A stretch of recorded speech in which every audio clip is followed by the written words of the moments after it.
Hello and welcome everybody to episode 5 of the Casual Spikes podcast. I am one half of the Casual Spikes here in Dakota, aka Crowday23 here on YouTube. Joining me, as always, my partner in crime, Randy from Modern with Randy. Randy, how's it going? Not too bad. Finally put out a video. See, you thought So I was gonna say hi, Randy. I knew you were I, ready I for did. it. I I did. switched it I up was on you. I was not ready. Before we get started, I do want to take just a moment of silence for our fallen heroes, our kitties, if you will. Mm-mm-mm. Gone but not forgotten. Hello, Legacy. Meow. Those are the only cats in recorded history that do not have 9 lives. Yes. That's Or sad. or Violent Outburst itself had 9 lives, and it was just unfortunate that the kitty printing got banned. It is. It's sad. I was happy to find out though they're still worth more money than I paid for them when I got them, so See, we call that a victory. can I get some dubs in the chat, please, on this pre-recorded video? Before we get, of course, as I do my little monologue spiel thing. So last episode we predicted the ban list or gave our predictions and kind of did little fun things like cards that could be unbanned, what have you, potential bannings, etc., all that fun stuff. And today we're going to be kind of going over those bans, seeing kind of like what the metagame looks like in the early stages of it. This isn't going to be the end all be all of it, but it is going to kind of give us an idea of like what players are kind of gravitating to and playing in the early stages of the format before we kind of shake out and see, what's actually going to be good. And because I always forget to do it until the end of the video, and more than likely no one makes it past the hour and a half of just random bullshit that we put them through. Yeah, If it's like anyone who's actually making through these videos, I will be truly impressed. um the best thing you can do if you enjoy what you see, if you've watched previous episodes, whatever, subscribe to the channel, ring notification bell, so you get notified. No notice. No, I just lost every brain cell like fired on the same neuron, and it just completely like the capacitor just got shorted out. So I don't play Death Shadow Kids. This is what happens. Exactly. This is if it's not in a multiple of 3, then you can't do the math for it anymore. I have to count on my fingers. So let's try it again. If you are not subscribed to my channel as well as Randy's channel, I'm gonna have Randy's channel linked in the description down below. So when he gets posting videos, you'll see them, and then when you see mine, you'll get notified. That's the beauty of YouTube now. It's been personalized to your taste, and I know that we're gonna be your 2 favorite commentators of the Magic community. So what are you waiting for? Just subscribe now. Do it. That button is literally right there. Do it. Thank you. And with all that said, of course, if you have any questions that you want us to answer on the show, whatever, I have neglected to mention that, I think, at the end of videos, and probably should just put it in the beginning because we'd love to hear from some people that are watching, kind of give their thoughts and everything, or, just about what we discuss, or maybe even try to push like topics of discussion kind of in the direction of that. So if you have any questions, comments, concerns, whatever they may be, please feel free to leave them in the comments down below, and we will try to address them in future episodes. And I think that's it. I think I've managed to stumble and trip my way through that. So Randy, what the heck happened to the ban list? So I mean, we lost Violent Outburst. Rhinos was deemed too good, too consistent, too much of a meta share problem. So they banned Violent Outburst, hoping that would, slow down the deck or knock it off its pedestal. Um, Overall, I don't think it's going to make. The only thing I think Violent Outburst ban truly did was kill Living End. I think Living End is probably now a tier 2 deck moving forward. I know if you're on Magic Twitter, there's been a bunch of people like, oh, Living End's not dead, Living End's not dead. Which, yeah, like, obviously the deck's not dead. Like, they didn't ban Living End. But I think the deck has increasingly got worse because it's more of an all-in plan than Rhinos was, where Rhinos like, oh, you Cascade, you make 4/4s. If not, okay, well, I'm just going to play a value game plan of, free spells and um, good come into the battlefield, affect creatures. So deal with me. And so I think that Rhinos has been taken down a peg. I still think it's a good deck in the metagame. I still think it's very playable. I think that we're probably going to see the like domain Rhinos kind of take come forth or be like the best version. I know I've seen some Bant Rhinos running around and things like that. We'll see what actually shakes out and happens, but obviously it has taken a tumble. People are trying to figure out what to do with the deck. Meanwhile, all the other decks are still good in modern. Nothing's really gotten worse because, like I said, all we lost was Violent Helper, so it basically affected two decks. You know, so I think the metagame is still shaking out, trying to figure out where it wants to be. I think y'all definitely got better because Rhinos is not as busted as it was, but still making 8 power trampling is not what Yogg wants to face. So it's still going to be hampered by Rhinos. I would make an argument, Randy, that nobody wants to face down 8 trampling power at any deck in the metagame. Amulet Titan does because they just went on turn 3. So like you cast your Cascade spell. There's like, all right, cool. That's cute that you did that. Here's 2 Titans with double strike, trample, um, and I still have land effects coming into play. Turns out you are allowed to win the game on turn 3, turn 4 of the format if it looks like it's super complicated. It doesn't have to actually be complicated. It just has to look complicated. Yes. So if you do it in style, you're fine. If you are doing it, the boring way, can't have that.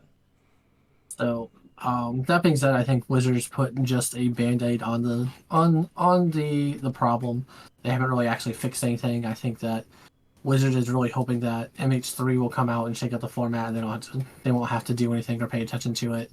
And that's the sentiment I get from a lot of Magic players based off of Magic Twitter and just talking to other people and other things and kind of like just reading the comments and concerns of the community. It seems like people are just like, well, when MH3 comes out, then we'll start caring about Modern again and kind of like what's actually going on with Modern. But I think with us going into the next RCQ season of Pioneer, not no one's paying attention to Modern, but no one's paying attention to Modern.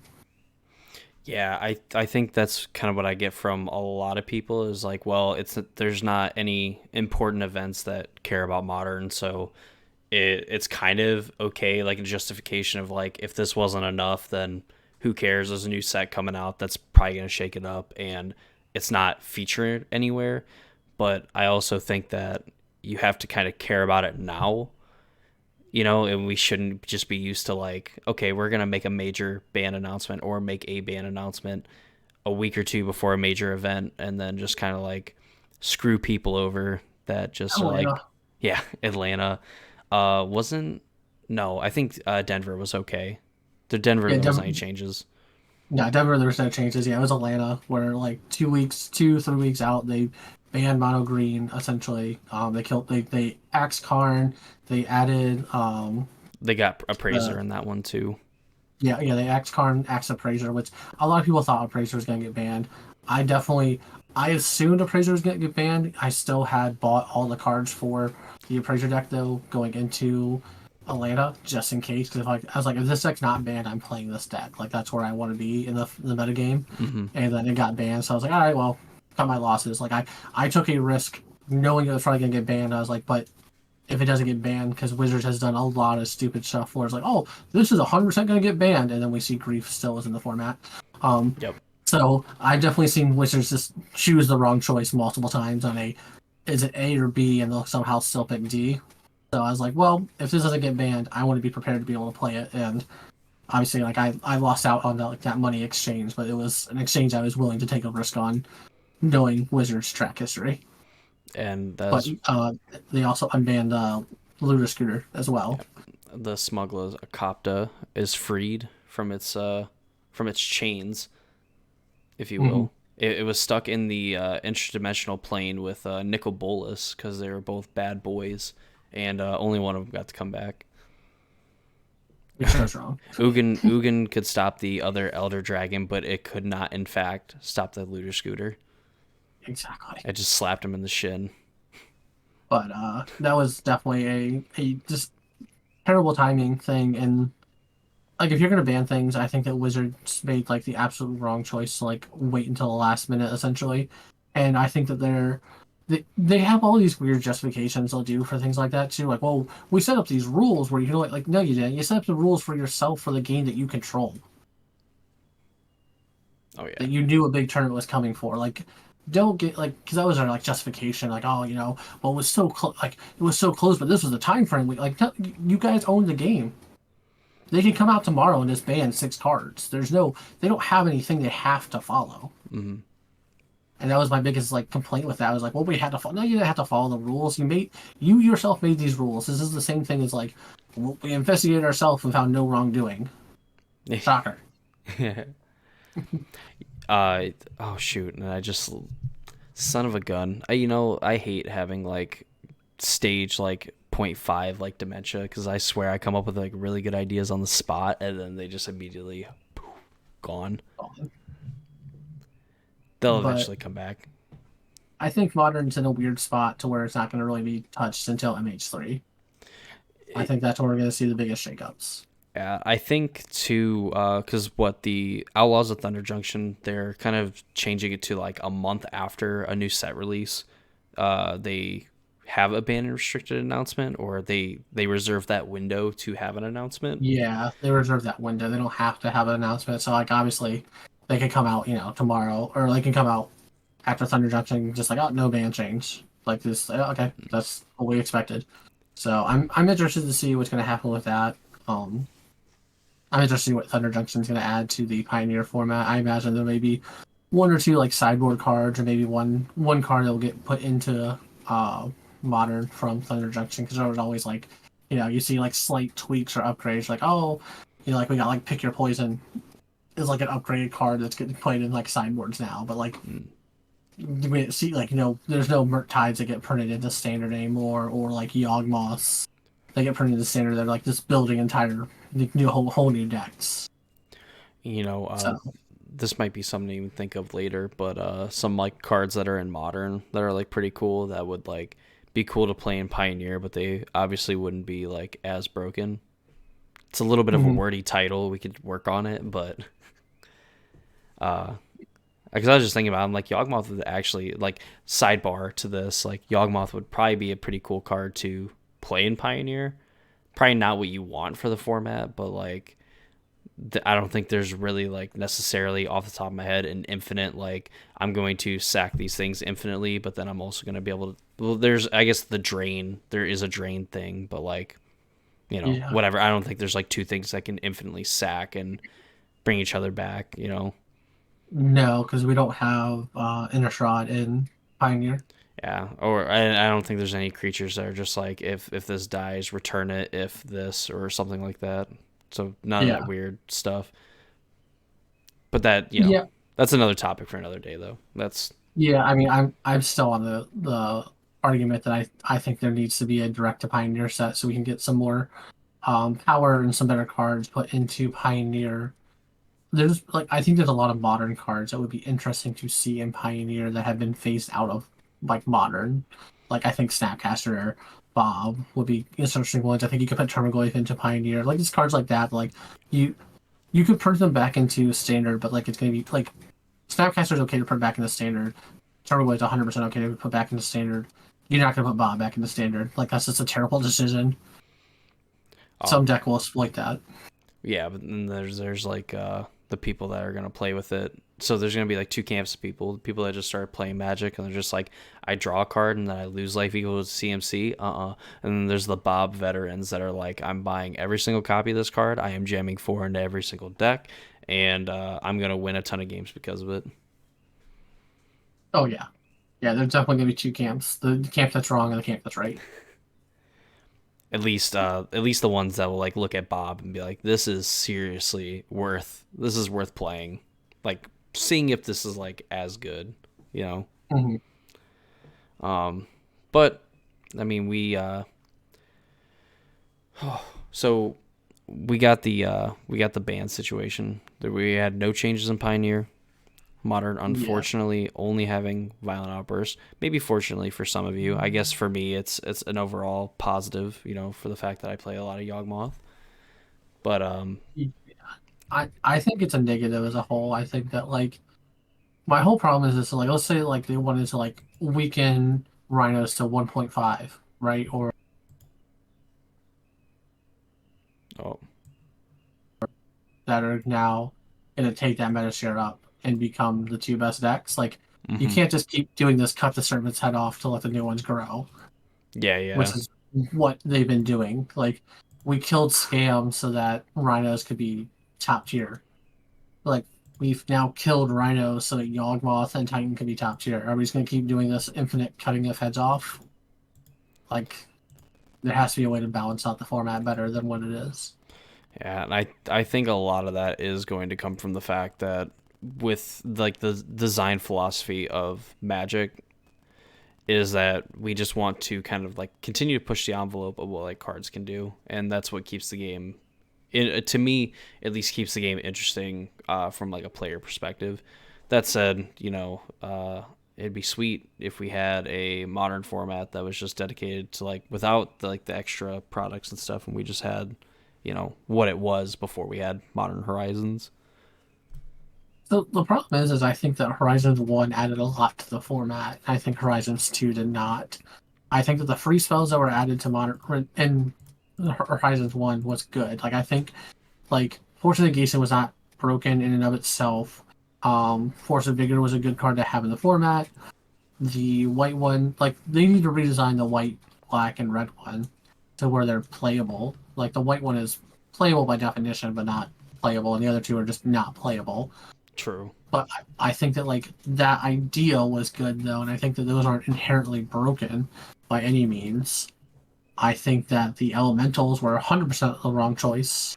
I think a lot of like the commons and uncommons and stuff they've added into the format were also interesting and brought out different little like tier two decks and things like that, and they kind of expanded. And I think that was good. I think that the Horizon format, like the Horizon added as a overall, definitely added a lot of diversity and stuff to the meta, and that's not a bad thing. But I do think that we've gotten to the point where like we just keep pushing this fire design type element to where like we now have cards that people know and love and are just not playable. I don't remember where I saw this post, but I think it was the professor on Twitter who posted the fact that Permaglyph is now worth less money than the Goblin token that you get from Fable. Yep, that's an accurate statement. And anyone who's been playing for a long time or even a relatively long time remembers Termagoyf being $100 card for a single copy at one point in time. And I think it went even higher than 100 at one point in time. I think it was $120 per copy. And like, yes, obviously it's been printed multiple times and then it's changed and things like that. But like the fact that we now have this card that was once great and amazing and played for years, like this wasn't like, um, Jason's Prodigy that was $100 in standard because it was broken in standard. This is a card that like it was printed and only kept getting better, and it was better for years and years and years, where it was just consistently doing well. It wasn't like this card that had gotten pushed out because it all was broken in standard back in '95, and then it was bad. It's like no, this card survived literal years of Magic, and now it's worth less than a token, which is wild in and of itself. And then just the fact of the matter too that like we keep pushing this fire design, just pushing out older cards, which has made modern almost a rotating format of just like when is the next direct to modern set because that's going to be the rotation for modern. Yeah, I would agree with a lot of that. Definitely feels like the Modern Horizon sets do. I mean, they do their job. They inject new cards into the format, and they try to keep it fresh so it doesn't feel like you're playing against the same things. Gives older decks, decks that are already established in the format, something new to play with, and it gives life to new archetypes in the format. But I don't know. I guess it just depends on like I'll have a better opinion of Modern Horizons as a whole when MH3 comes out, because I mean I personally like Modern Horizon sets. I think with the bad that like MH1 and MH2 has caused, I think the good has been like amazing, and like the bad, we just need to be a little bit faster about fixing the bad. Yeah, I think that the good outweighs the bad. Like I said, I think a lot of the commons and uncommons and people like things that people just don't think about are like played a lot and like they're using all these decks and people just don't see that or they just don't pay attention to that. Don't get me wrong, I do think that people have a lot of nostalgic glasses on when they look at formats and like, remember the good days of Modern when and they'll insert time frame and it's just like people I don't think a lot of people who say that I don't think truly remember playing through that because like the one I always hear is like, oh, remember when Birthing Pod was allowed? I'm like, oh, you remember when there's one deck in the format? Yeah, I remember that too. Like, congratulations, you missed a time when you could play the most broken deck. I think everyone had a broken deck they love. Like, we've all seen broken decks come and go. Like, people loved Hogak. Was it good for the format? Not at all. People loved Eldrazi Winter. Like, there's people who love the Eldrazi decks. Was it good for the format? Again, not at all. Like, just because you yearn for a broken period of Magic doesn't make it good. Oh yeah, it was. There's probably like really one good answer to where you could tell me that like I wish I would have played Modern in this period of time, and it's at a time where I think like the best deck in the format wasn't like so good that it was like format warping, but it was just like so powerful because like if you're a really good player, it was really good, and if you were just a bad player, it was really bad. I think that was like the like probably probably end of 2016 to like maybe end of 2017, 2018. I think it was like a lot of like where we were just seeing like one big event after one big event after one big event, and it was like yeah, some decks would make the top 8 all the time, but like there was always a new deck winning like every week. Mm-hmm. Where I remember like people were playing Scred for a long time because like mono red like Snow was just won a tournament, like beat a Yeah, lot of the best decks in the format, the established decks, ended up winning a GP or something like that, or winning an Open. yeah, exactly. Like, there definitely was a time when I think Modern was a little more healthier, and I think that Modern's even still not like, excuse me, super unhealthy. I think that Rhinos had gotten too consistent and too good for sure, but like at the same time, like I don't think Modern is in this like undeemable, unsalvageable state. I think that Wizards just needs to be careful. Like you can't just cut off the head of the Hydra and then not expect two more heads to grow back. Like you gotta balance out your bans. Like I said, like you can't ban crashing footfalls and then go, why did y'all become the best deck in the format? That's weird. Yeah, because you got rid of its best or its worst matchup, not its best matchup. Yeah, I'm dumb. but I do think that Modern overall won't really be touched anymore until Horizons 3 comes out. I think that people will still innovate, people will still make new decks. Like we've seen the Goryo's Vengeance deck has been popping up in popularity, just took down um yeah, the SEG Philly, Oh wow, was I it really think. that? Yeah, it's SEG Philly. I'm pretty sure is what it took down. Let me go down to it then. I believe. Don't quote me on that one for sure. I mean, it's. I guess this would be kind of like a good time to transition to kind of like taking a peek at like what these early meta games kind of look like. Pioneer's probably going to be a little bit more straightforward, just because we're no changes to the format. The decks that were, I mean, I guess not even true, because I don't even think like all the decks that were like at the top of the Pro Tour are going to be the same decks that you see at the top of the Pioneer metagame, just because Mhm. of some new information that was brought to light. Fun fact, Randy, did you know that registering Hollowed Fountain in your deck is still, you know, a laughable offense? Did Because not. I'm back at it. If you register anything with like Hollowed Fountain or taps for blue and white mana, and that's it, I am legally obligated to laugh at you. I will remember that as I am killing your Amalia combo creatures. Well, I counter that and say, judge, and then I just lie compulsively As, until you get banned. until I get it. Okay. He called Okay, me well, he called me fat, and I'm and he 4 said my times mom bigger than you. and he said that my mom doesn't love me, which is probably true, but Don't need that kind of I, hateful I call out. I don't need to be reminded of it round 2 of this tournament when we're in the 0-1 bracket. uh, but So I think the best thing for us to do is to probably go through the Pioneer metagame first, just because I think that's going to be a little bit easier to kind of go over versus Modern actually having some changes to it. that's fair. So obviously Pioneer, no changes.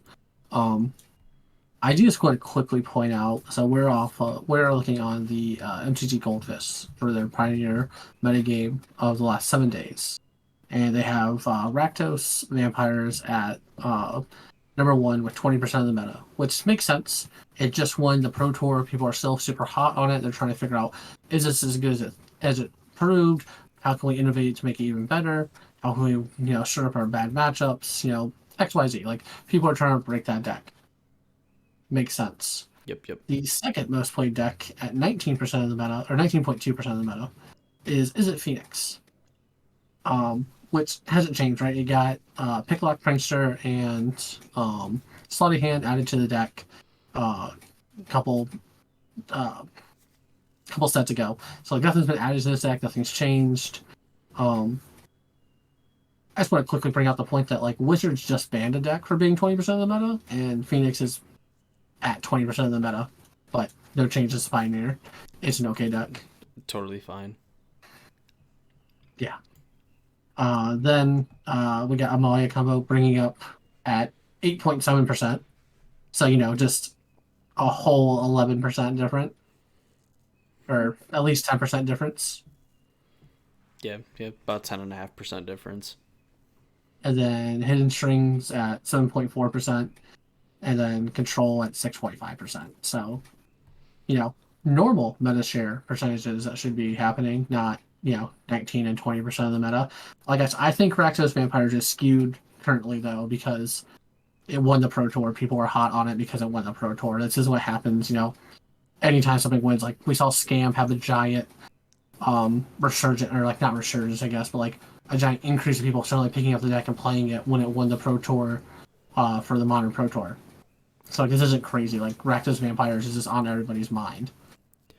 The only thing that I think about for Rakdos Vampires is that it's probably, I mean, it's probably the real deal. Not even just by like winning the Pro Tour and being like a good metagame call. I think it just might be that powerful of a deck to where, you definitely need to be prepared for it and be able to respect it and have a plan for Vein Ripper, because even for whatever reason, like its mid-range game plan is better than I think Rakdos mid-range's game plan for just playing like a fair game, and then it just has this like unfair button that it just hits and you get Yeah. one turn.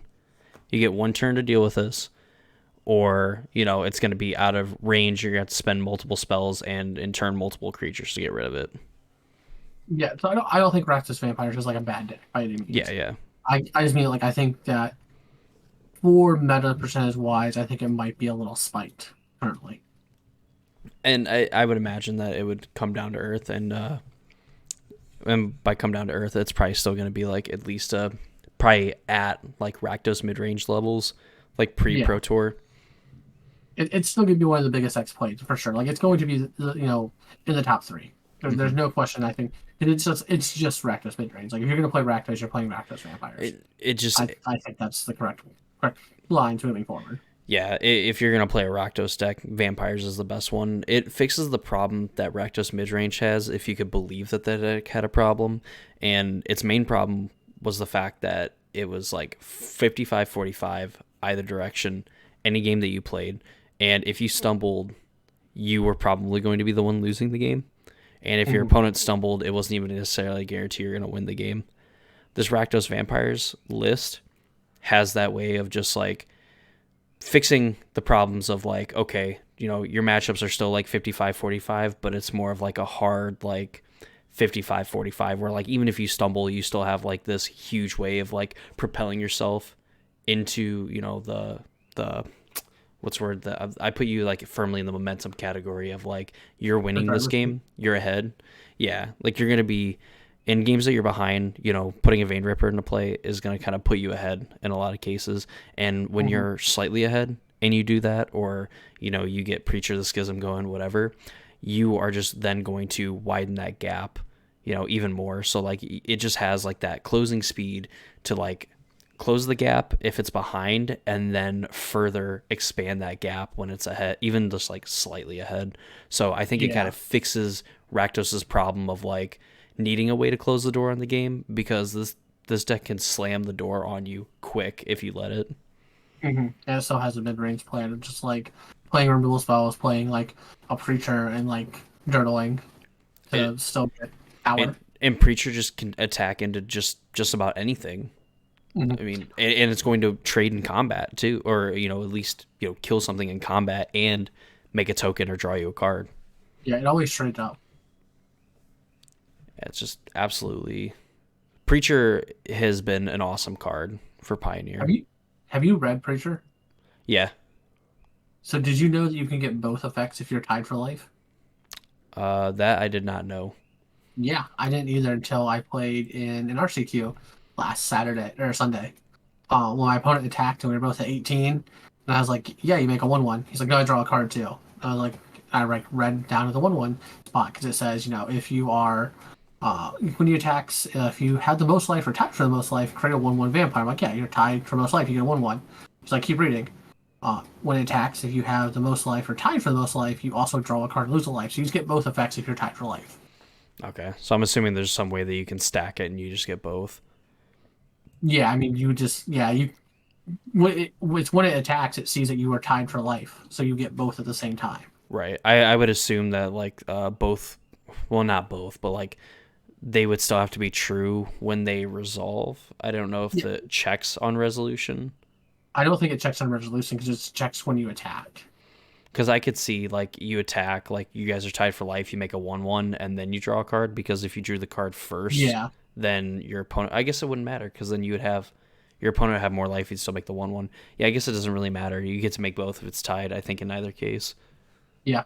I didn't realize that. Like it didn't matter in the sense because of the deck I was playing. Because I was playing that degenerate like Slowguard deck, the blue one that lets you like just you're gonna infinitely mill your opponent out. So like he got to do that, and then 40 turns later I won the game. But Oh yeah. he did that, and I was like, all right, so this card's just completely busted. Awesome. Yay! Thank you for giving Black more cards. Hey, you know what? There was a day where they were playing the Invoke Despair, and those were the days. But but no, yeah, like I said, or like you had said too, Rakdos Vampires is here to stay. It's definitely the premier Rakdos deck. If you're gonna play Rakdos, you're gonna play this.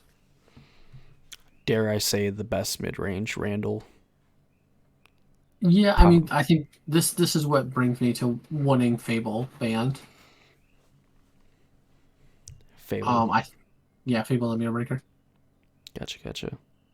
I still want this card banned in Pioneer. It's not too broken. It's not anything like that. It just pushes out the reason to be anything other than black red for mid range. There's no reason to be like a black green mid range deck because Fable is the best 3-drop you can play. Such a powerful card. I can't even say like underrated. No. And I mean, even if you look at like this Rakdos deck, it's Rakdos because it plays Fable and Blood Tide Harvester. Those are the 8 red cards it plays in the entire 75. And it's worth it. Yeah, like this is essentially a mono black vampire deck playing red for Fable and Blood Tide Harvester.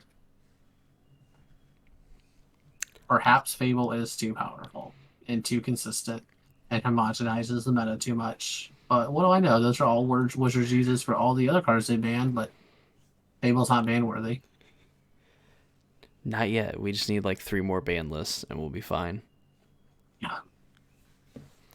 So, yeah, Rakdos.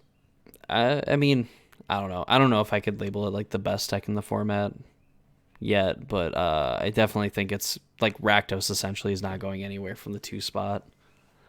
No, well, I think so. I think what Rakdos Vampires really did too was it gave it its best. So Rakdos used to struggle against Hidden Strings or Lotus Field, right? Like that was a deck it struggled with because yeah, you're playing Thoughtseize and stuff, but like you didn't put on a fast clock against them. Hmm. But like if you get to this curve out like Rakdos of like the ideal like turn one I'm gonna thought seize you, turn two I'm gonna play Blood Tide Harvester, turn three I'm gonna play Soren, put Vein Ripper into play. Here's 9 power on turn three. That's only gonna get worse with Soren's plus ability. Mm-hmm. Like that now becomes a real problem, right? Like this is a real problem you have to deal with. As somewhere before they were putting into play like maybe 6 power into play on turn three, like total.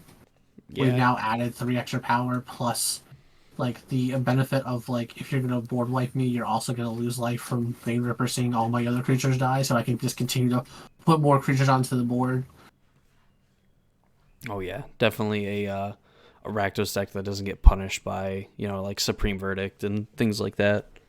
Oh, for sure. I mean, so like if you want to like talk like legitimately like dream hand of like turn one Thoughtseize, turn two Blood Tide, turn three Sword into Vein Ripper, turn four into Archfiend, like you're just putting so much pressure onto a deck that needs to combo off this turn. Theoretically speaking, because I think Soren lets you like throw a vampire opponent for 3 damage, you could, if you played a Mutavault on turn three to play your Soren, you could like attack for 11, throw like one of your vampires at your opponent to deal 3, 14, and then drain them for 2 with Vein Ripper. So you Yeah, technically do 16 damage on like turn turn four. four. Yeah, like you are dream scenario putting so much pressure on them, which is infinitely more pressure than the previous Rakdos deck was doing. And I think that is like the biggest thing that Rakdos has done is it's bumped up that pressure so much now. Because that was even like with like the blue white matchup before. Like yeah, like it wasn't like favored for blue white because like you're still like you have a lot of 2-for-1s in the deck. You have Thoughtseize, things like that. And like it was I would say it was probably closer to a 45-55%, like depending on how Rakdos drew game one, right? Because like Yeah. Rakdos draws all their spot removal and blue white plays all those 0 creatures. Like, cool, man. Glad you have 6 cards in your hand. What do they all say? Destroy creature, huh? Got a plus my Teferi. Go ahead. Good job, You know, bud. yeah.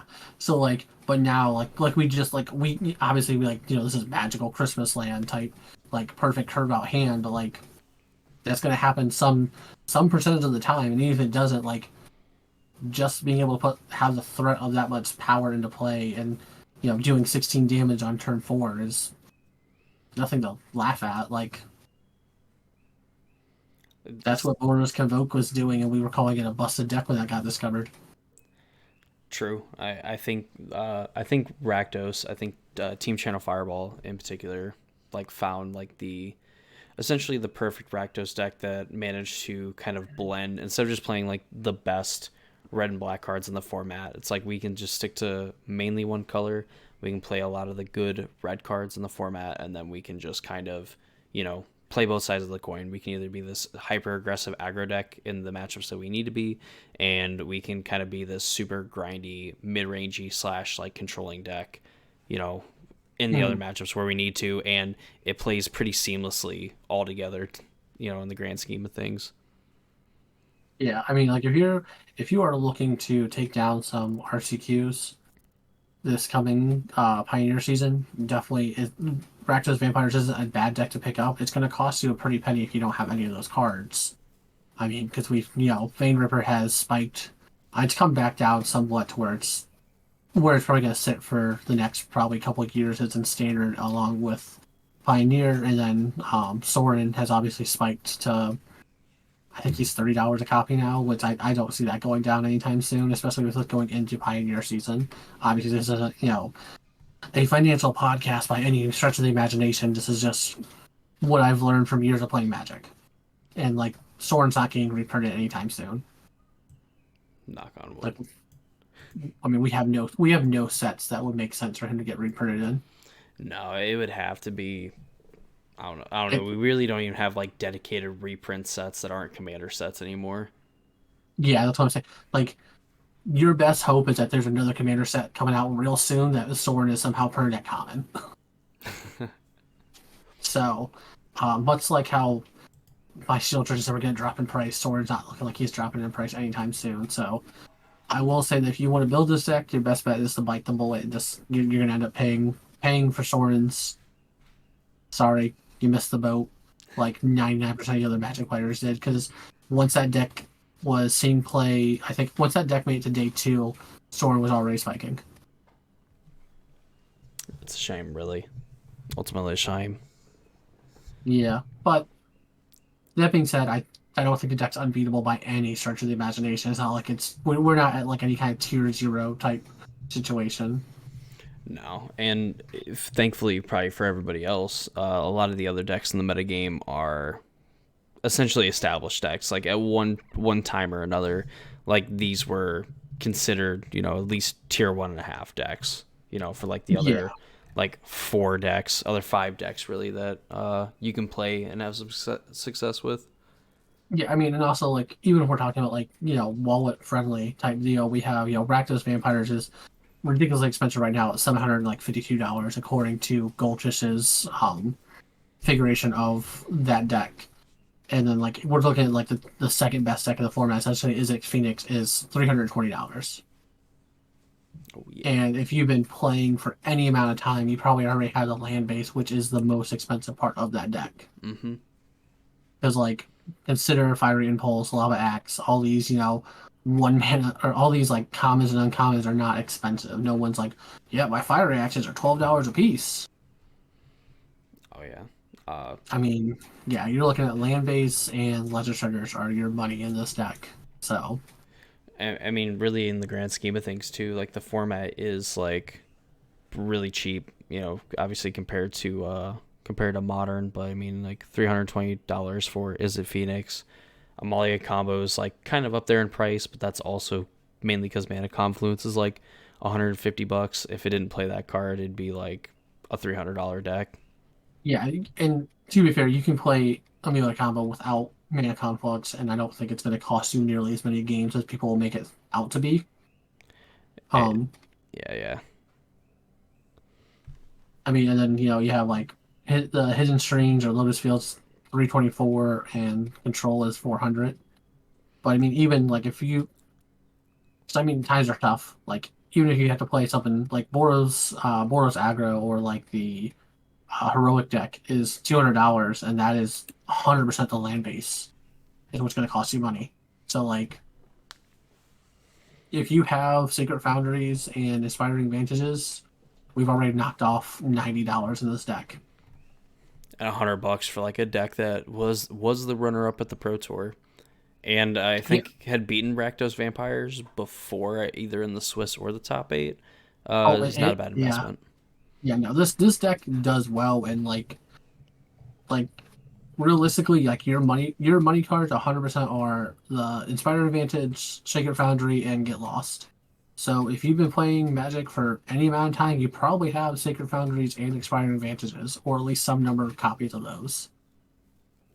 Oh yeah. So, and then yeah, everything else is like you're looking at dollars. Because oh, I guess Monstrous Rays has apparently gone up in price. That's the instant that gives a creature +2/+0 and trample, and then also gets a I think it's like the monster. Wicked roll, It's a monster roll. monstrous roll.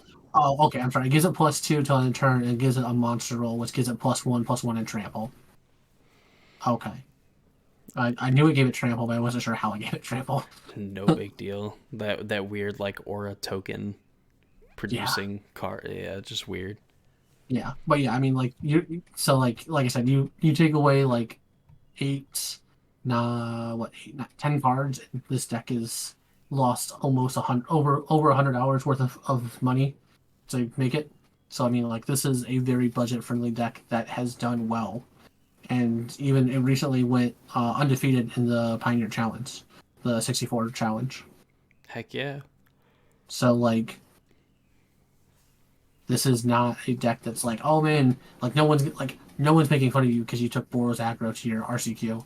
And there's a lot of decks where you just like, yeah, man, I just killed them on turn three. They didn't have an answer. They played zero interaction and died. Well, I mean, not even zero interaction. You play a bunch of like you play God's Willing, and the other things that give your creatures protection. Oh yeah. I mean, You have options and avenues to like play around like removal and stuff. Yeah, so I mean, like if you're trying to play, or you're trying to like not invest, hundreds and hundreds of dollars into a Pioneer, this is a perfectly fine deck that you can easily spike a RCQ with. Amen. Oh, so I guess to kind of put a bow and wrap up this Pioneer shenanigans and stuff, really the only change that we've seen to the format currently is that kind of the traditional Rakdos mid-range decks have taken a backseat to the Vampires list. And aside from like a few numbers kind of getting shaken up, like the top five decks are still the top five decks, just the orders. In this limited, I would say limited metagame like post ban. The top five still the top five, just shuffled a little bit. Yeah, I think that Rakdos and Is It Phoenix will be in the top three probably for the foreseeable future. So I mean, just insert what you think the third most popular deck is going to be and plan accordingly. That I would agree with my friend. A Pioneer probably, I mean, looking okay-ish going into the RCQ season, Yeah. if you will. So But figure out what deck you want to play, take, learn the metagame, or I guess not learn the metagame, learn what you're bad against, or what you're good against, learn how you need to play, and then you can easily take down RCQ with any of the top, probably like I'd say probably in the top 10 decks currently right now. yeah, because it's like the control deck. What is it? The dumb like Yorian combo deck, Nivdelite. Like Yeah, Nib Delight. yeah, that deck Yeah, it's just makes just me bang my head off the desk. yeah. But yeah, there's a lot of like cheap aggro decks that can do well into this format. Boros Convoke, Boros Aggro, and the Is It Insult Artifact are all relatively cheap decks that can do well. Um, I say it, honestly, if you would play aggro though, I would take the Boros Aggro, the heroic deck, just because it has the best matchup against the Amelia combo deck. Yeah, yeah. Unfortunately, you can force a lot of draws with that Yeah, deck. you can force draws and like it's not a good matchup for you, but you can at least like force the draws in those games and um maybe try to take down game 4, 5, or 6. Yeah, I've played enough against like Boros aggro where that's essentially how some of the matchups go. Is like sometimes you win, but like just the fact that they can draw the game, you don't end up going for the combo, and then they just have like the turn three hands where there's nothing that you can do that matters. Mm-hmm. But yeah, Pioneer, pretty decent place. Pick up your decks and stuff. Prepare for the RCQ season that's gonna be coming in about a month from when this video Yeah, goes out. yeah. So I believe first weekend of April is when we start the RCQ season for it. Oh, okay, I thought it was they were starting at like the end of April. I thought it was the beginning of April. I could be wrong. I'm not 100% sure on that. I thought a date that I saw was April 21st, but I mean it's going to be in April. It just I believe it was like April 21st or something. I don't even know. I guess the 21st is like a Sunday. That's kind of weird. That wouldn't make any sense. I don't Give know. me 1 second here. I can tell you. I'm probably wrong. I have no Oh, idea it's what April 13th. April 13th. All right, yeah. So Yep. in a little less than a month. Yeah, April 13th to July 21st will be the RCQs for Pioneer. Go out and get your Springleaf drums and Goblin Guides, folks. Oh yeah. 2 non-playable cards in Pioneer. Whoa. You could play Springleaf Drum Pioneer, just it's not playable there. Yes, you can play it. Like I said, unplayable cards. So, Pioneer looking pretty, I mean, at least solid right now, probably okay. The modern metagame where there was actually changes, I honestly is surprising and not surprising at the same time as to what Goldfish has is like the highest percentage of decks in like the first week of the bannings. And Yeah, I would say the top five makes sense because we have Goryo's Vengeance, which has the whole bunch of hype from it winning in Philly. I'm 95% sure it was winning in Philly. Then we have Yawgmoth, or it was at 9.8% for Goryo's Vengeance. And then at basically 9% for Yawgmoth. Not surprising. Like Rhinos got taken down a peg. That was that deck's worst matchup. Yawgmoth was the second most played deck before the Rhinos ban. Makes sense. It's still going to be towards the top. Domain Zoo also makes sense. That deck has slowly been gaining up in popularity. I think it's still good in the metagame. I think it's still interesting at 8.6%. Murktide region because everyone believes that Murktide will now become a god again because Rhinos has been taken down a peg.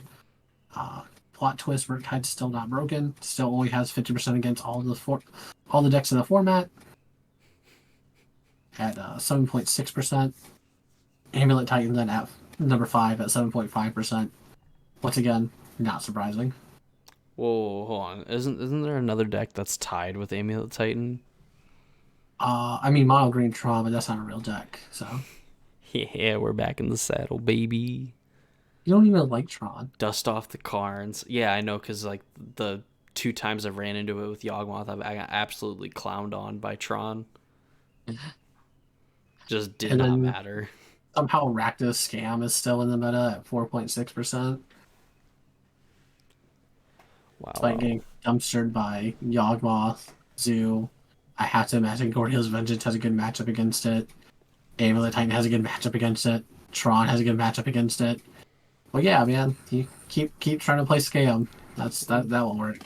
Scam be scamming though. Yeah, you're not wrong. That's the definition of the deck, I suppose. But So, it can Randy, die. we can't sit here and pretend like Goryo's Vengeance is like has been a player in this metagame for a long time. I think he's a relatively newcomer in the recent times.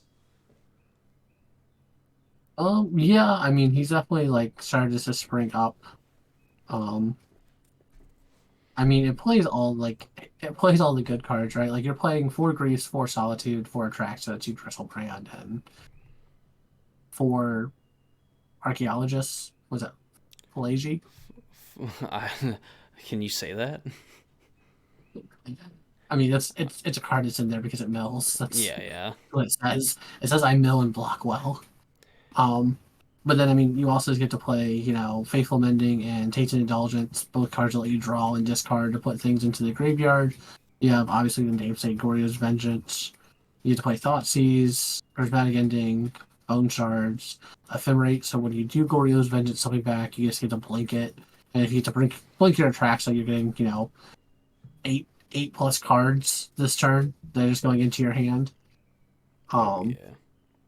and now you don't have to sacrifice it. And if you're, blinking Gristle Brand, you also now don't have to sacrifice it after you got to draw seven, attack, gain seven life back, blink it, have a blocker. Oh yeah. No, this deck is sweet because it has like its own scam element on top of just a reanimator package. Mm-hmm. And I guess probably worth mentioning what Goryo's Vengeance does. So it's Probably. essentially these. It's a 2 mana instant, a one generic, and a black that returns target legendary creature card from your graveyard to play, and then that creature gains haste. You remove it from the game at the end of turn, and then it has splice on Arcane, but you're not playing any other arcane spells besides like Goryo's Vengeance. But essentially, like Gorya's Vengeance is only going to be able to target Atraxa and Gristlebrand, but those are obviously some of the best reanimator targets in the game currently. Oh, you mean the two that get played in Legacy as well? Yeah, yeah, Weird how that happens. yeah. So I mean, so obviously, like the power level of this deck. I mean, regardless if like at SCG Philly it was winning or had won it or not, we know that the combination of like a grief package plus a solid B plan is really good, and in this case, its B plan is the grief plan, and then its main plan is just putting attracts into play, draw a bunch of cards, load up, and just beat your opponent with a 7/7 to death. Yeah. Well, I mean, the great part about this too is even if you put Attraction into play with Grief or with Grief with Gordio Vengeance, and you don't have like an Ephemerate, you got 10 looks to find it. Oh yeah. Which And I mean, so like the worst effect of this card is that you Gordio Vengeance back Atraxa, you get to reveal 10 cards, you get like 3 or 4 cards back to your hand. You don't find Ephemerate, and then you attack for 7 and gain 7. oh yeah. Man, that's a terrible option A. And you're set up to potentially just do it all over again on the next turn. Yeah, exactly. Especially with you obtain an indulgence to help get cards in your graveyard, faithful mending that has flashback for one more than its actual cost. Like you have ways to bin cards. This deck is good. It looks good. This deck does see play. Gordio's Vengeance is like this weird deck that kind of floats to the top every now and then and then gets smacked back down. So I'm not sure if this deck will end up like just dropping off the face of the earth again. Um, I don't see why it would, but for some reason I've seen it happen. I've seen it happen more times than makes sense. Where like this deck will do well for like 2, maybe 3 weeks, and then just disappear. And then like 6 months later, it'll pop back up, spike something, and then disappear. Yeah. So I mean, it might. I think it might be very. I mean, very good. Like I think it's very doing something very powerful. Plan A and Plan B is awesome. You Hmm. know, a little bit more in, I guess, on like I guess your grief plan does get around graveyard hate in the main deck because you just blink it instead of having it die and come back. Yeah, I mean, you could still scam Grief on turn one, where you're just like Grief, pitch a black card, ephemerate it, like Yeah, still good. Also worth notating that it is playing 4 different surveil lands. got to get that value. What if I just surveil an attracts into play? I could just get it back on turn two. Yeah, like I it's mean, definitely kind of showcasing, I think, the power level of the surveil lands and how good they are.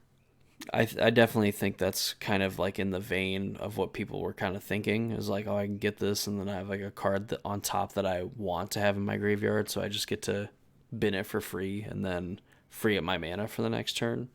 And this Mhm. deck is just living that dream. Oh, for sure. It's definitely something that I kind of hope stays into the meta. I kind of like it. I honestly might build this deck, or I might just keep forcing Rhinos through without the kitties. Randy Warbucks, ladies and gentlemen. Mhm. Yeah. No, I'm just really irresponsible with money and own a lot of these cards for no reason. So yeah, I mean, Goryo's Vengeance, a deck that has a sweet game plan, just overall understandable why I think it's seeing the most play currently. And no, I mean, I don't know if it's a deck that's necessarily good for the modern metagame where people are just getting Atraxa and Gristlebrand on turn three, but it probably sure as heck beats getting like well, not even fully grief scammed because it's doing that too. Yeah, I mean, it's one of those things where like I don't know if there's any good. I don't know if there's any deck in modern that feels good to be this losing to. At Yeah, least this one's killing you fast. yeah, I guess so. Like we just get to play another game really quick, I suppose. So yeah, probably a deck that necessarily shouldn't exist, but probably shouldn't exist in the fact that grief still gets to hang around. I mean, the only thing it's missing is where's its force negations to protect the combo. I mean, I could see like end step Goryo's Vengeance on your opponent's turn with force backup. Like, part of me is not joking. Part of me is like, I kind of want to try to fit some force negations. All right, get out of here. So then, Force is good. so going on, because Vengeance is just kind of like this nauseating deck to look at. We have Yawgmoth holding it down at number two, just always seeming to be there. And I Yeah. don't think really doing anything new. They're not doing. I mean, like, sure, I guess Walking Bliss is back in the main. Oh, that's different. Yeah, I mean, and two string root geist. That's kind of new. Yeah, that's different. I mean, like honestly, Yogg just feels like one of those decks where like you kind of like just keep tinkering with numbers on what you think feels better, or what your anecdotal evidence has been that like, oh no, man, you got to play these. This is the like Yawgmoth definitely feels like one of those decks where it's just like I'm the smartest Magic player because I decided to place two String Root Geist and a Walking Ballista in my main deck, and that's why I'm 8-0 right now, and that's why my friend over there who's playing no Walking Ballistas and uh, only one String Root Geist is 1-9 Yeah, because I'm smarter. It's just like, yeah, maybe. Like, I think this deck just kind of constantly tweaks numbers. yeah. You're on like a tournament to tournament basis of like, I'm gonna hope that like these like package of creatures are good enough to kind of carry me to the finish line.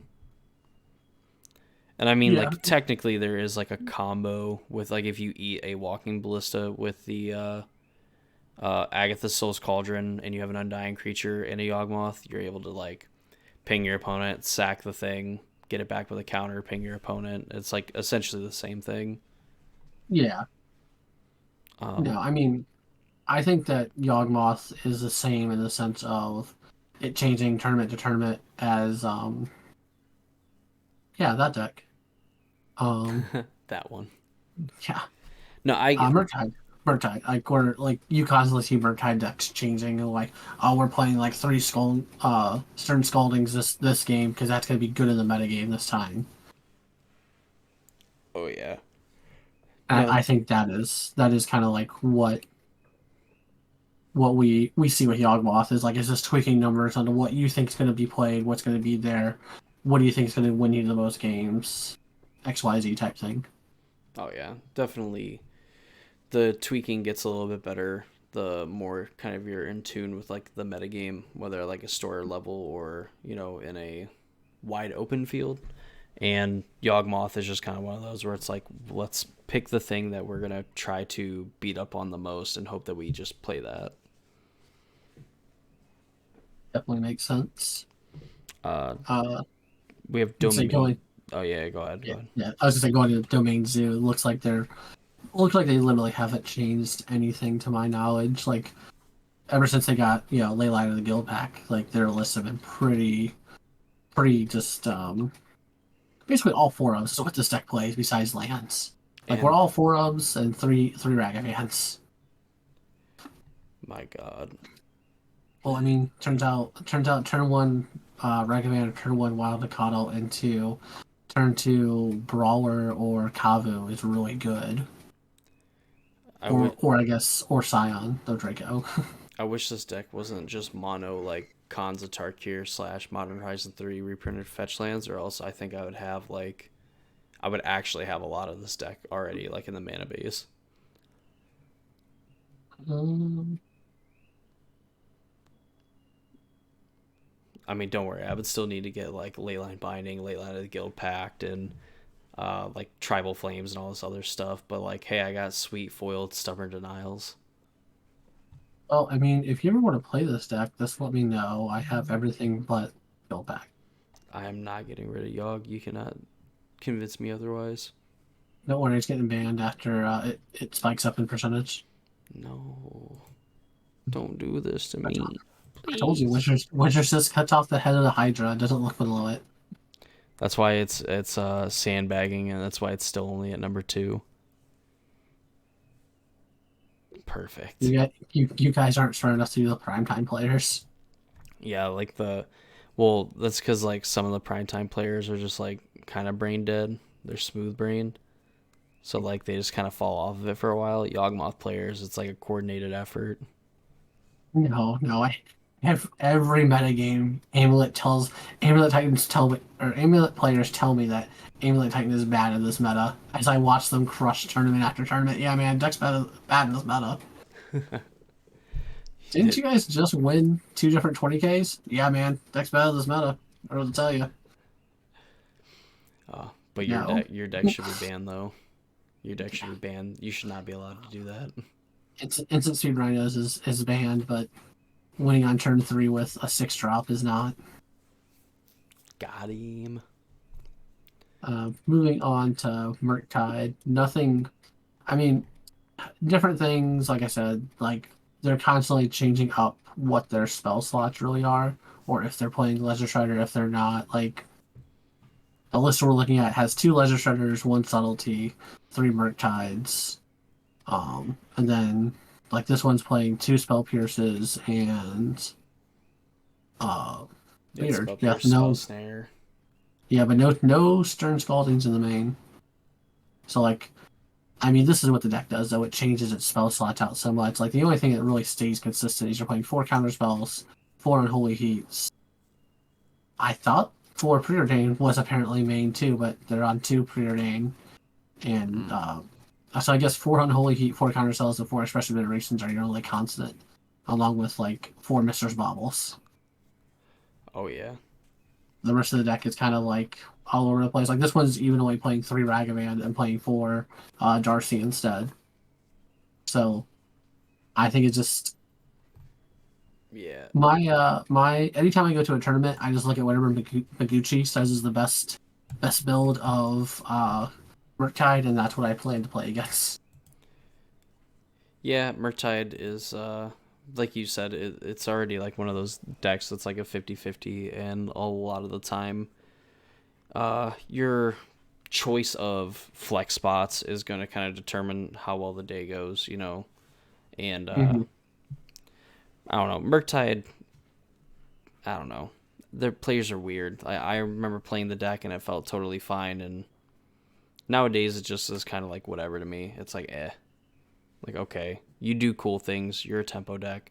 That's sweet. You try to play control, awesome, and then I find a way to lose with it. Yeah, I mean, Murktide's this weird deck where like I feel like it really depends on how well you draw and how good you are at eking out all the value you can. Murktide definitely feels like it definitely feels like you're playing Delver in Legacy, where like you just have to, you are going to tempo them out as best as you can. Like, you want to have like your turn one Ragavan hitting. You don't care what cards you're actually hitting off the top of their deck. You just want to make sure you have that treasure supply continually coming out and being ahead of mana of your opponent. Yeah, amen. Murktide is a bunch of BS, and we should ban that too. See, I always wanted this. I always thought that. Well, I didn't always think that, but I was like, man, Ragavan still feels so overpowered. But it feels like we've come full circle. Ragavan just feels like mediocre again. Like, it just like you read Ragavan and it's just like, oh, that card seems like it should be banned. And it's like, what if I told you it wasn't the most broken thing you could be doing in this format? Turns out like it's shifted to like appropriate modern level power. It's Like almost like Fire Design's bad. sometimes, yeah, like we've pushed out the best probably one drop creature like ever printed in Magic to like just be okay in the modern format. Well, I mean, I would not call Ragavan the best one mana creature ever printed. You can call not Dragon Rage Chandler, the other dumb one, Deathrite Shaman, all you want. Deathrite Shaman is 100% better I believe in than the Ragavan. monk. I believe in the monk. Monkey. Bang. Moving on. Team of Titan. Yeah, and we have like Yeah. a pair of One Ring decks like right after all this nonsense. Yeah. Which, I mean, aiming at Titan looks like it's nothing really too surprising. The only thing I see different about this list, for sure, is just not playing crap, what's that card? Azusa. The one that lets you get two extra land drops, the three drop. Yeah, I think she's normally like a one of in like decks. Yeah, it Like at looks times, like sometimes she's in, sometimes she's not. yeah, I say it looks like she's been cut entirely, and then it looks like they are back off the what was that three drop enchantment they were playing that lets them play additional land Oh, when it comes into play. Spelunk, something spelunking. Yeah, Spelunk. It looks like they're off of Spelunking and they're back on just Explore. That's a little bit of a shame. And then outside of that, there doesn't seem to be anything too crazy going on with the land land base. It looks like this one was playing the Keswick Roof Run and the Mirror Pole Mm. build, which I think that's slowly becoming standard now. Is the norm, the normie. Yeah. And then this one was still on 3 Storm's Wrath for the Titan match or the Titan matchup. It's still in there for the Titan matchup. Still in there for the Rhinos matchup. Hmm. But outside of that, nothing crazy in this list. That's kind of normal. Yeah, a little boring if you ask me. Winning on turn 3 with Titans, broke. Winning with Tron on turn 3, woke. I say moving to Tron. I don't. Nothing looks too surprising. No, it's the only thing that's going to be controversial about this is if people look at it and wonder why you're playing 4 Karn the Great Creator and then 4 Rings main board instead of playing 3 Rings main and one side. And that is going to be the biggest debate of that. Also playing 407's main is a little different. I know they've usually played one on the side just because it's a good.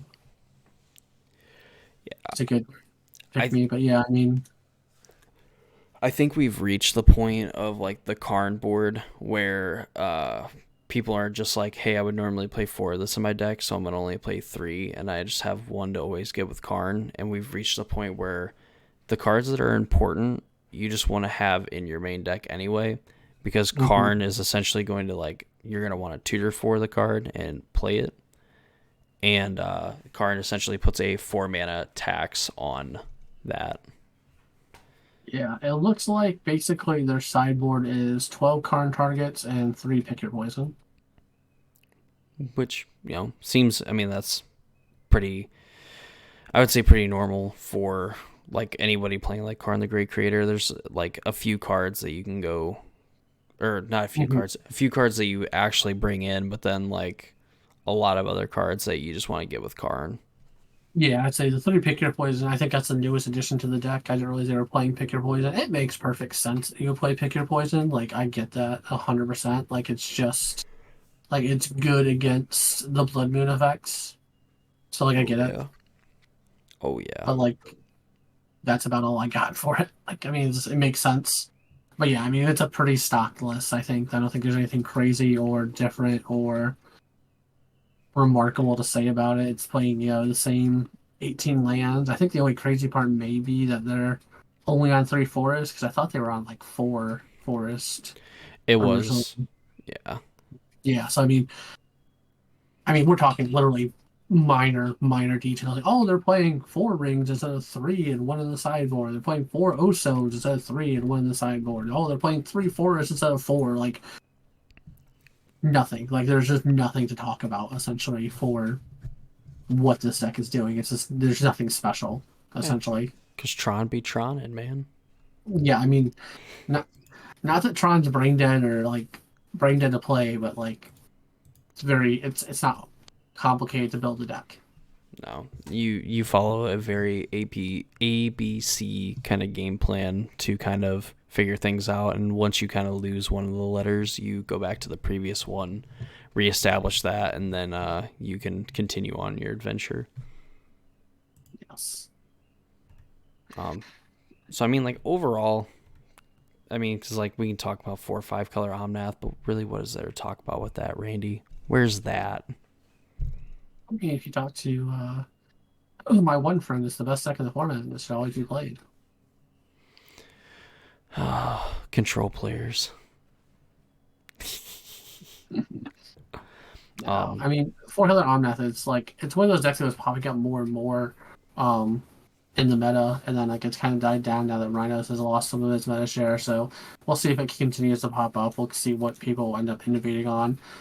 I don't know. I think the biggest problem with Modern right now is that no one cares about Modern until Modern Horizons 3. Yeah, 100%. Where we have gotten complacent at this point, where it's like, it's fine. We'll care about it in 4 months, but at least in my personal opinion, we should care about all the formats to at least make sure they're at a reasonably healthy place. So if people want to play them out of season or whatever, they can play them and it not be a horrible experience. Oh, for sure. Like that is definitely how we should be doing this. That is not what's happening, and that's what I truly believe that Modern's not going to be touched again until Horizons 3 by Wizards, at least. Like, Wizards isn't going to endow it as a format until then. That's honestly probably a safe bet, even though it's easily, at least come Pro Tour time and everything, it's one of their most popular. It's one of their most popular events. Period. Yeah, Modern's a very popular format, despite what, if you want to listen to, like, the loud, I think, minority of people bitching and complaining, like, oh, Modern's so broken, no one, like, there's no way to play it. And then you still see people playing multitude of different decks. Scorpio Vengeance is a new deck that's been popping up. You know, you have these decks that pop up and things. Like, Omnath was essentially dead at one point in time, is coming back, and Downloadable Creativity is coming back. Hammer Time puts up numbers every now and then, comes back. Like, all these decks continuously come in and out of cycle, and like, to sit here and say, oh, Modern's broken, there's no way to play it. You'll always have this vocal minority that's like, Magic's ruined. The sky is falling, the sky is falling. You see it every time. Like, look at when Modern Horizons, like, we're definitely going to have that hit when Modern Horizons 3 happens. Because either we're going to get some broken card, or we're not going to get broken cards. You're going to still hear the same complaints. It's going to be from the same people. So, like, Modern Horizons comes out, and we have, the one mana win the game card. And like, this is broken, we should need to stop fire design, Wizards is killing the game, we gotta stop this. And then you're gonna have Modern Horizons 3 comes out and there's no broken cards. This is BS, there's no broken cards, why'd you even print this set? There's nothing to add to Modern, you're just wasting our time. Yep. And it's gonna be the same people who are gonna complain about that too. It's gonna be the same people, and no matter what side you end up doing or Wizards ends up doing, it's gonna be the same people complaining. Just how it always is. Always the sky is falling. You also missed the part where if there's nothing in the set, they only threw fetch lands in the set, so people would buy all the packs and stuff so that they could get fetch lands. Yes, you are correct. I'm sorry. That will be the actual complaint of if there's nothing like broken or overpowered in the set. They only put fetch lands to sell the set because they knew these cards wouldn't sell on their own. And Yeah. they'll sit there on their high horse as they think that they're better than everyone else as people continue to play Modern. Yeah. Overall, I think it's maybe the metagame's like okay. Maybe, just for like this not even necessarily a weak metagame that we've seen. Mm-hmm. It's probably fine. Actually, it might even be over. Is it over a week? Yeah, I guess technically over a week. Almost 2 weeks. No, what? No, it has to be. My time's all mixed up.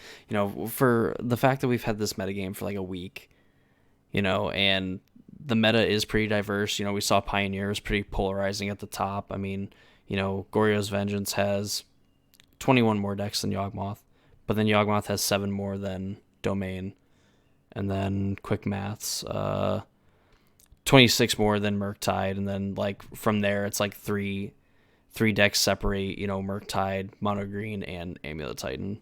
So like the metagame like towards the top is pretty diverse, and there's not one deck that is like absolutely just pulling away from everything else than like what we see in Pioneer. So, I don't think that it's a product of the fact that they banned Violent Outburst, but I don't think, I don't know. I feel like that if we had a banning, some of these decks are powerful enough they could have at least made a return to the format. But, obviously the ban kind of worked.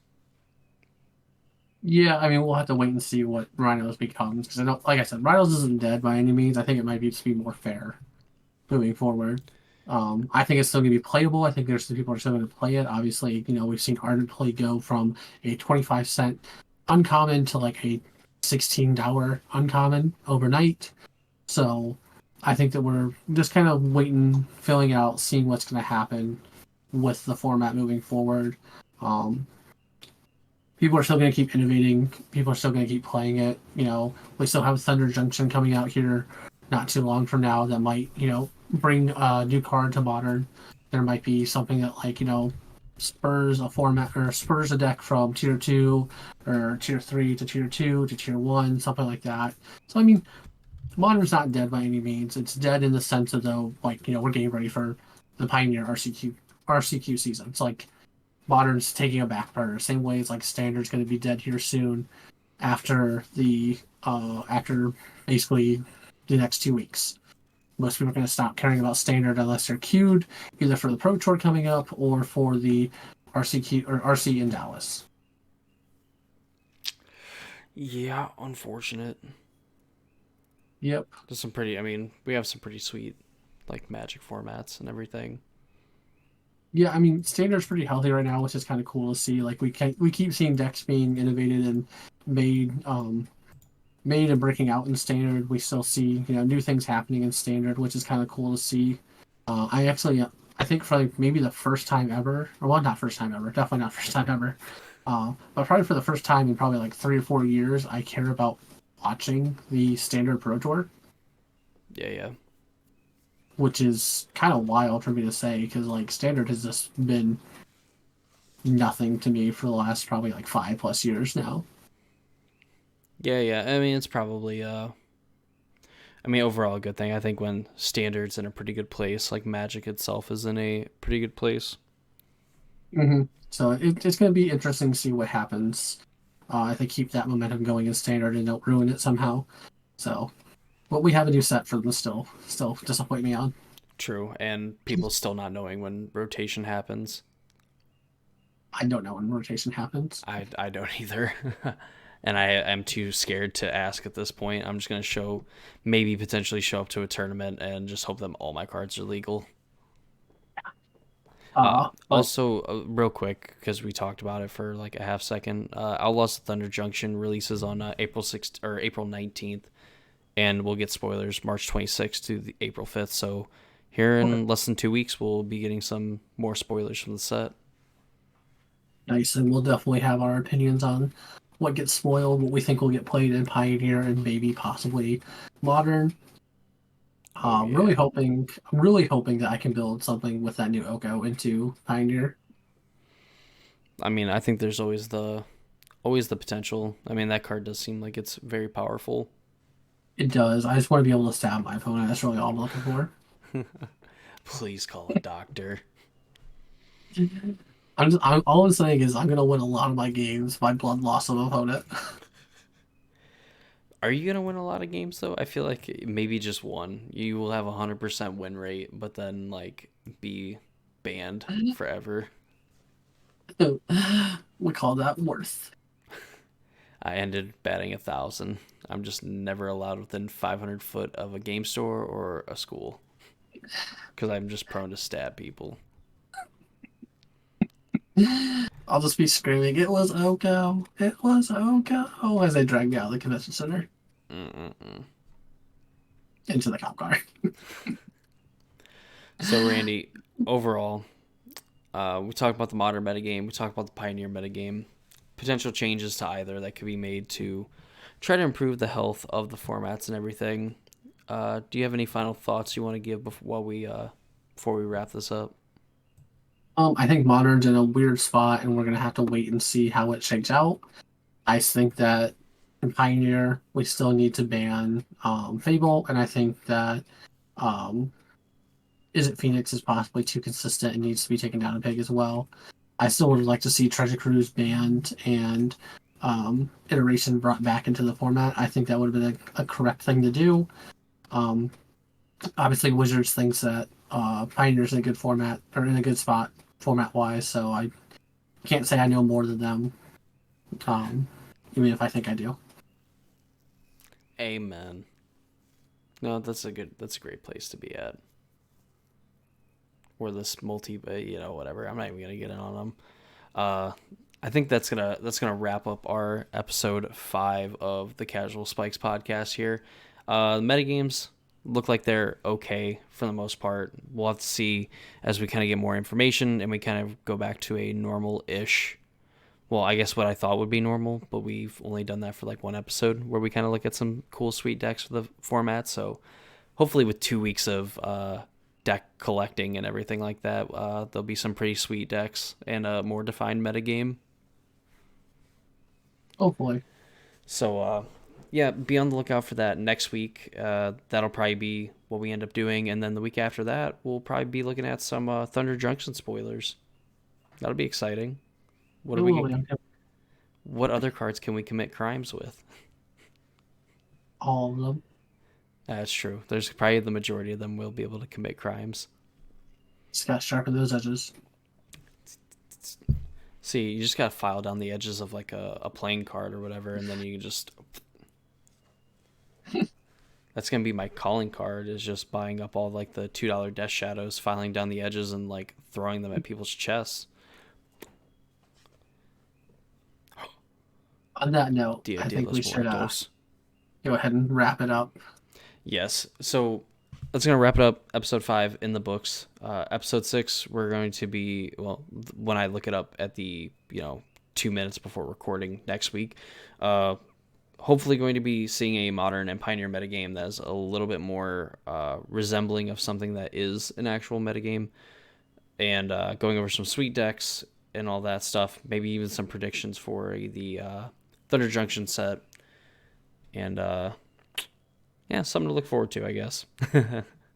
Something to look forward to. Definitely. So with that being said, if you're not already subscribed to the channel and you made it this far, easy way to support the content that you see here. Subscribe to my channel here. Go to the links down in the description below. You'll find a link to Randy's channel. Go ahead and follow him as well, or subscribe to him as well. That doesn't make any sense. Subscribe to his channel, ring notification bell, all that stuff. Support our content. Keep us coming back every week. Ask any questions that you have, leave them in the comments down below. Questions, concerns, anything like that. And we will try our best to read them and answer them by the time we get to the next episode. Yes. Well, all right. It's time to do our old Midwest goodbye. I'm Dakota. That's Randy. This has been the Casual Spikes podcast, and hopefully we'll see you all next week.